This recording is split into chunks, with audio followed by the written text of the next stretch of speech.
It was a sunny morning on the island of Sodor. Work begins early on the railway, and at 6 o'clock the yard was already busy. The engines' fires had been lit, and they were making steam ready for their journey. Thomas was impatient. This was a special day. Today, the Fat Controller would be judging the best-kept station competition, and Thomas had been chosen to take him to every station on the island of Sodor. Thomas was feeling very proud. "Time to go," smiled his driver. At last, puffed Thomas, as he set off to find Annie and Clarabel and collect the Fat Controller from the platform. "You're exactly on time, well done," said the Fat Controller. "Thank you, sir," said Thomas excitedly, and with a wave of the guard's flag and a blow of the whistle, Thomas was off. When Thomas arrived at Elsbridge Station, it looked magnificent. It was the first station to be judged. Bright bunting fluttered in the breeze and colourful flowers decorated the window boxes. Thomas waited patiently while the Fat Controller wrote in his special competition notebook. Elsbridge is beside a river, and Thomas was happy waiting there in the sunshine. He watched people fishing quietly with their rods, remembering the time when a fish had got into his tank and made his boiler ache.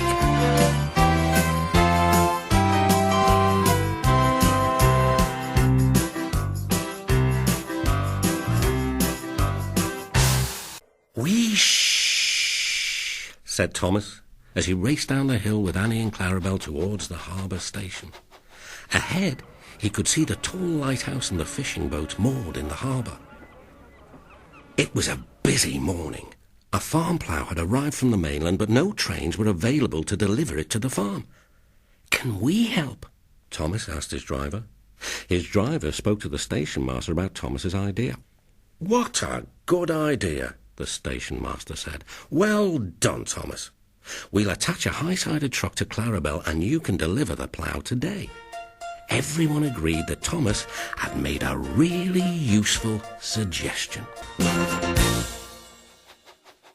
Outside Knapford, there is a long, dark tunnel, which some of the engines are afraid to use. Thomas doesn't like the dark, but he would never let the Fat Controller down. As he approached the tunnel, Thomas closed his eyes. "I'll open them again when we reach the other side," he whispered to himself. But before he knew what was happening, there was a loud clang. The workmen had left some tools on the track, and Thomas had to stop right in the middle of the dark tunnel while his driver climbed down from the cab to check the line with his lamp. "Now I'm all alone," murmured Thomas. "No, you're not," chirped Annie and Clarabel indignantly. "We're right behind you." Thomas felt much better, knowing his friends were with him. Thomas was so glad to be out of the tunnel and in the sunshine again. He raced through the rolling farmland with Annie and Clarabel.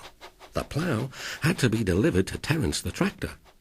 It wasn't long before they heard the familiar rattle of Terence's engine behind the hedge. "Hello, Terence," called Thomas.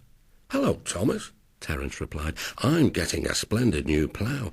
"I know," said Thomas, and he told Terence and the farmer how he had collected the plough from the harbour. Terence and the farmer were very pleased. "Thank you," said the farmer. "As soon as the chickens have been fed, we will plough the field." High up on the outlying quarry line, you will find a busy little tram engine called Toby. It can be quite lonely being so far away from the other engines, so Toby is always pleased to hear the beep-beep of Thomas's whistle echoing around the hills. They found Toby outside his shed.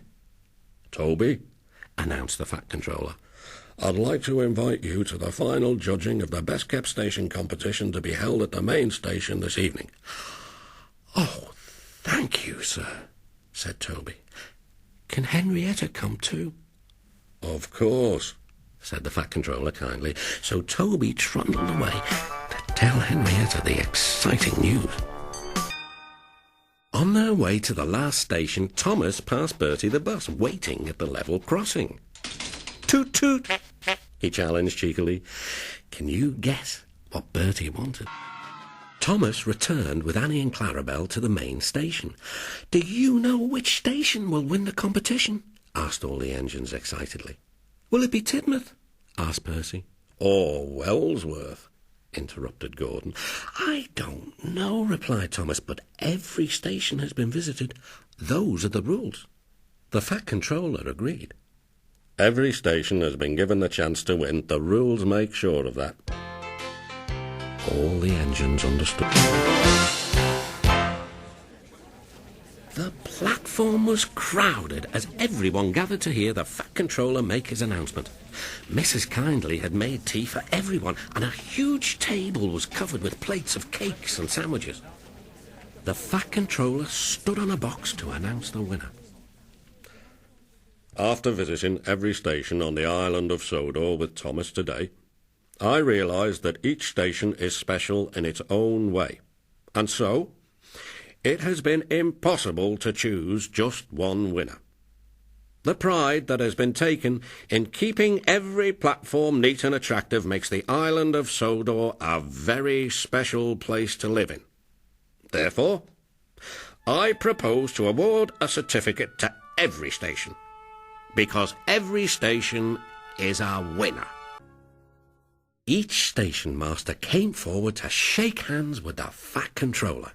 Photographs were taken by the local newspaper, and everyone agreed that they were lucky to have such a fine railway on such a beautiful island.